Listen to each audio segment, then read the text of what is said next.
la yaktasilu ahadukum ilma'i da'ini wa huwa junub dhalika fi salati kulliha hatta yaqdiyaha wa yukabbiru hina yaqumu.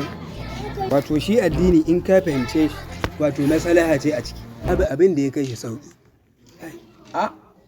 Malam ustaz. Malam Jamilu. Ustaz. Ya gari? Wallahi lafiya. Kwana biyu wato kai makaranta ka guje ta. Wallahi ya ustaz, ai al'amuran ne duka sirrin caɓe wallahi. Abubuwan duk sai a hankali. Rayuwa ba sai hakuri ba. Yasa na zo na lallabo wajenka nake so ka dan ban wudarin da zan ringa yi in zama jajirtaccen dan iska. Subhanallah. Addu'ar da zaka zama dan iska. Duniya tana yunkurin karewa. Kai so kake ka zama mutumin banza. To ai ka san abincin wani gubar wani. Amin.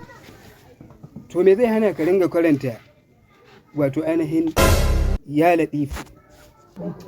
In dai mai wannan sai mai da ni jajirtaccen dan iska. Ita ce dai wacce za ta gyara yaro. Za ka zama nutsatse.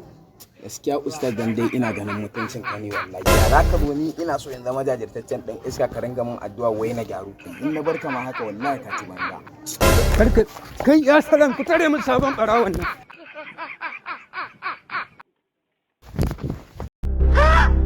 Bayan Allah ya ga wani bayadiki ya yi nan da wato ainihin wayata? What do you say? Ina tunanin wannan inyamiri ne gai. I mean, do you see new original barawo?